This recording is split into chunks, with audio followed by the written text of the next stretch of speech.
What's going on, everybody? It's Matt with American 4WD. Hope you're having an awesome day. Today is my off day because somebody hasn't been feeling very good. But it felt better at about noon, didn't it? Yeah. Yes. Yeah, so we came down here to see what was going on and say hi to everybody. And also, I haven't made a shop update lately or a Comanche update. So, yeah, so we're going to be doing that today. So Jessica's running the show today.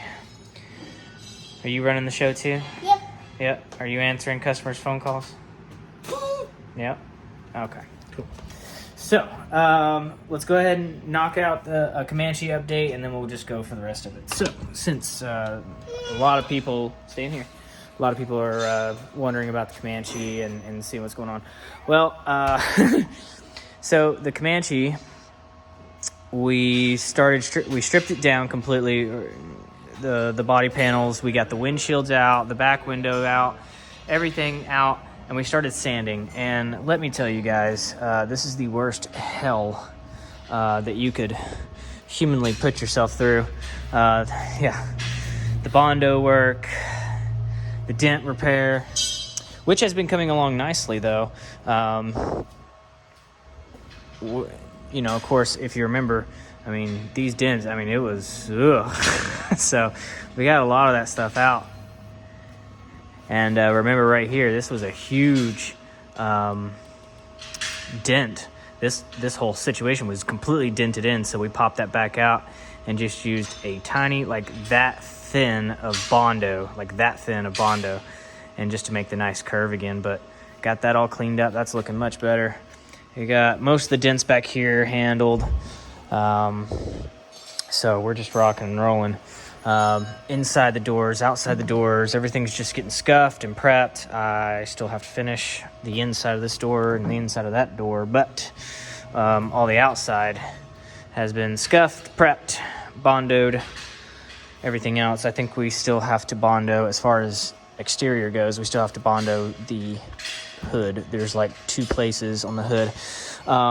The rear glass, of course, if you remember, oh, there it is. So the molding that goes around the glass was like up here in this corner. It was like pushed out. It looked like a glob of stuff was there. And then kind of all the way around it, it was just wavy.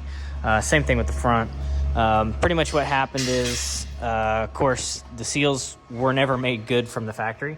So what somebody did is, instead of taking the glass off and having it resealed, they just kind of, what they did was, they took it to a windshield place, and they peeled the gasket back, sunk a crap load of silicone, and then pushed it back down until it tried to seal again. And of course, it never sealed properly, so that's why a lot of it got wet. But anyways, so that gasket is trash. Here, you can see all the extra sealant that they used, all the extra gasket that they used. Here, yeah, there you go. There's a glob of it. Yeah, check that out. Yeah, definitely not what you're supposed to do. Yeah, that was a corner. There you go. Look at that. So that was, you get the point. Anyways, definitely not what you're supposed to do. So we had a professional come over here, remove the windshields, and we're going to have them gasket resealed after this guy is painted and looking fantastic. The sanding process is just so much fun. But yeah, that's pretty much where the Comanche's been for a little while. So stripped it, sanded it, bondoed it, sand some more, a little bit more Bondo, go for primer, and then finally go for paint. And then everything can go back on. Of course, the doors will come off, the front grille will come off, the fenders will come off, the hood will come off, and then everything else will stay there when we do the paint. So we're going to do the body paint, the bed paint, the tailgate will come off too.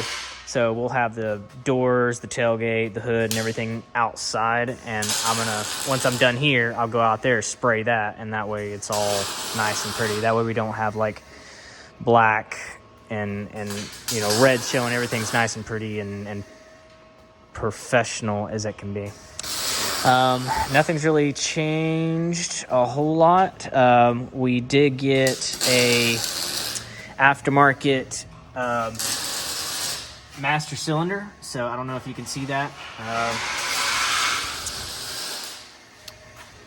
You can see it in there. You can see the different master cylinders. So pretty much, this is the 98 Cherokee master cylinder. So instead of doing that, because these brakes are so big, I'm gonna swing and say that guy's just gonna be overpowered. So what we did is we got it's a 99 Dodge van master cylinder. Here, I'll just opening the hood with one hand is going to be virtually impossible, so we'll just climb in here. But anyways, we got a master off of a 99 Dodge van, and it is about 2 inches longer, and it's another inch in diameter bigger. It's absolutely massive. And it bolts right up, and it's a huge master cylinder upgrade, hopefully enough to push these dual piston. There we go. Dual piston front calipers and single piston rears. Of course, we had to use a brand new proportioning valve just because the old one was trash. So new proportioning valve, new master. I'm still working on getting the brake lines, situated, as you can see. But we'll get that situated. Body has kind of been number one right now, but I haven't been able to work on it a whole heck of a lot. Because we got a new hire, so I'm helping him. We had a new hire about 2 months ago, so he doesn't really need me all the time. It's just kind of every now and then. So anyway, it's just been a nightmare. Anyways, never again. This is just horrible, but it will be worth it. So I'm cool. Also, we got I got the rear brake line. Rear axle brake valve, I guess you'd call it. I don't know what this thing's called, but anyways, so this guy, instead of having one brake line from the master to the rear, it has two. One's a feed and one's a return. And the feed comes down to this guy and attaches to the axle. And then so that way when the axle flexes, it flexes this guy and will brake either the left tire or the right tire depending on how you flex, and it will give you like a little bit better traction. So that's a bunch of garbage. So we deleted that,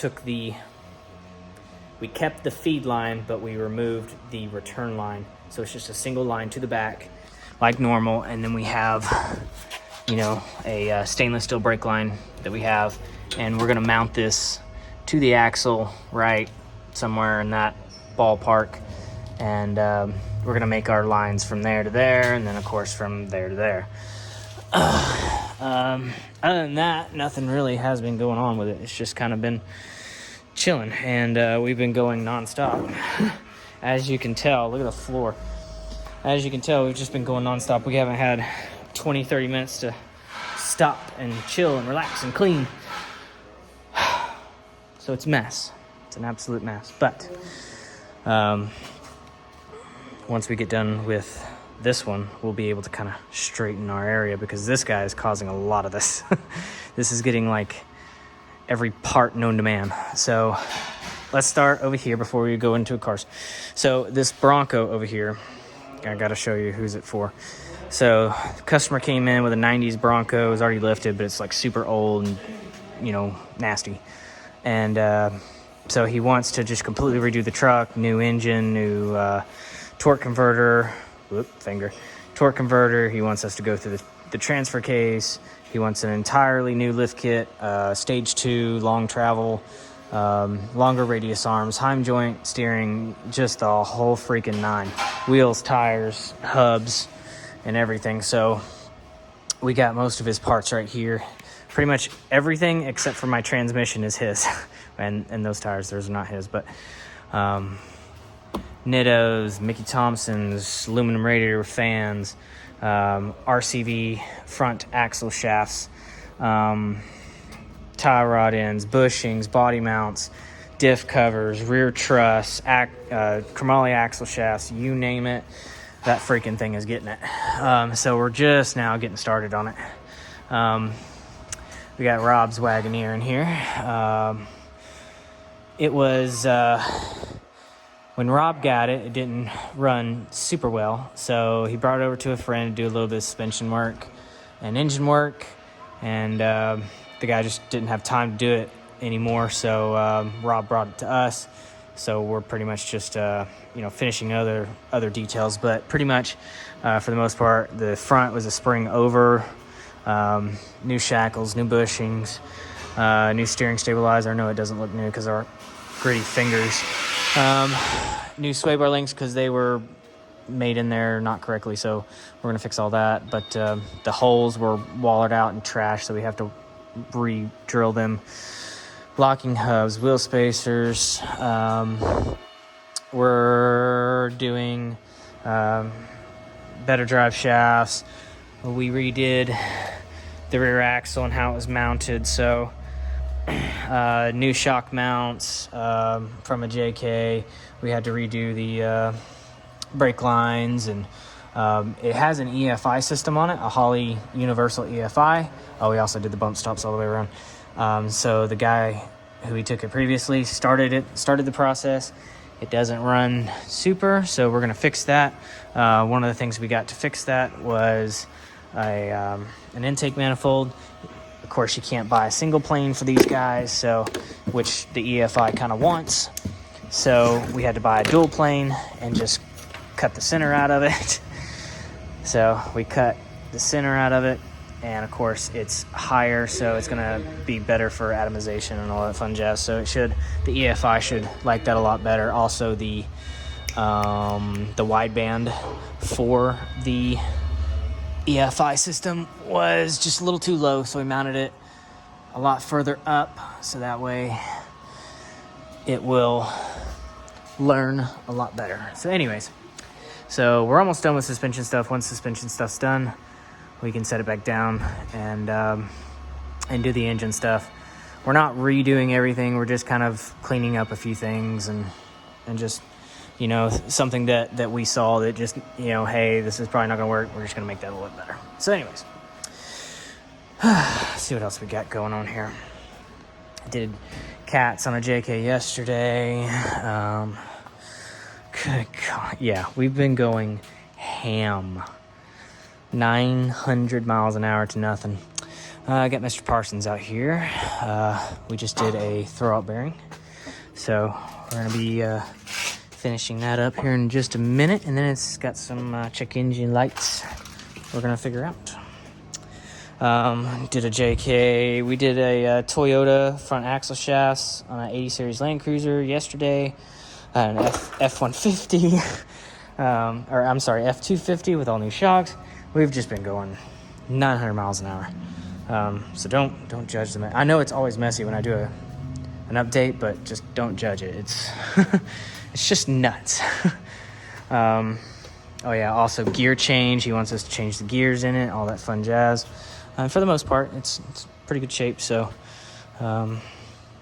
it'll be awesome. And of course, it's got the I-beam front suspension and all that stuff. Let's see what else we got. Let's go through here.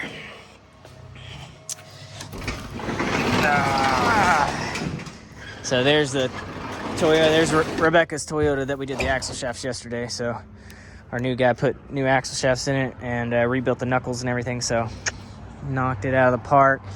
Pig is back.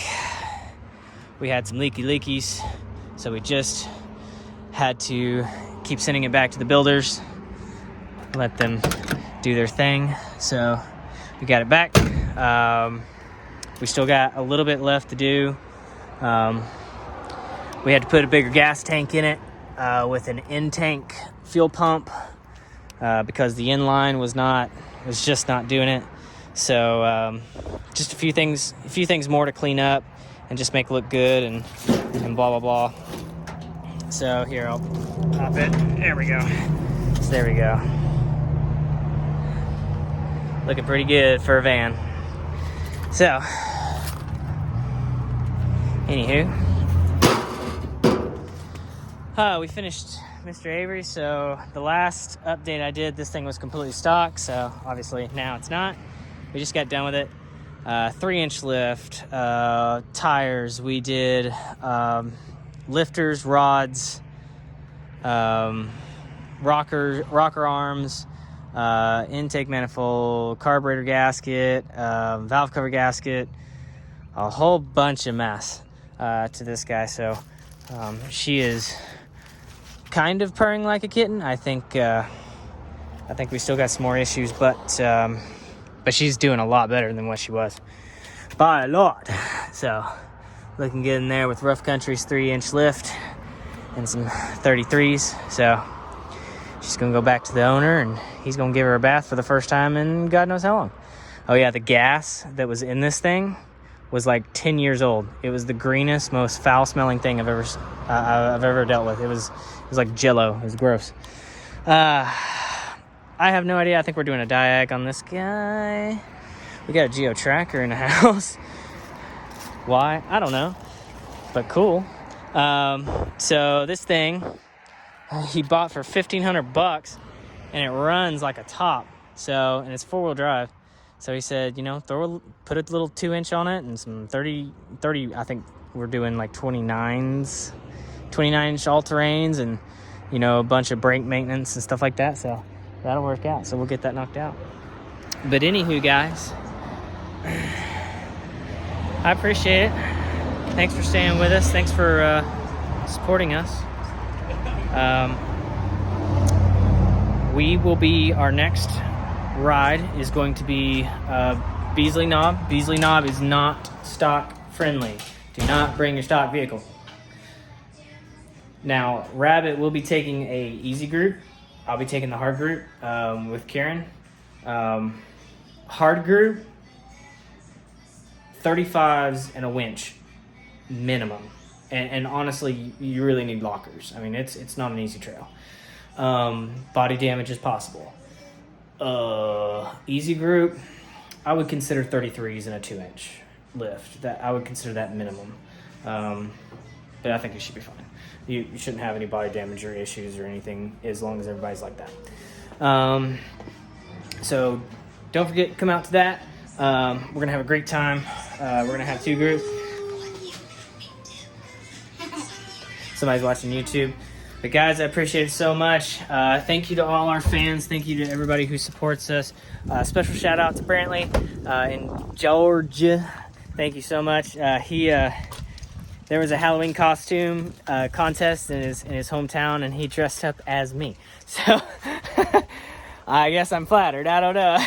I've never had that happen before. So thank you so much, buddy. You are awesome. Thanks for supporting us. You know, it has been so humbling of an experience, and you guys just make this all worth it. You guys allowing us to work on your stuff, trusting us, and you know, even though you know we may have some hurdles, or we may be disorganized at times, or you may, you know, not get through to the phone, just be patient, stick with us. You know, the more time goes on, the better we get. So guys, I appreciate it. Thank you so much. We will see you later.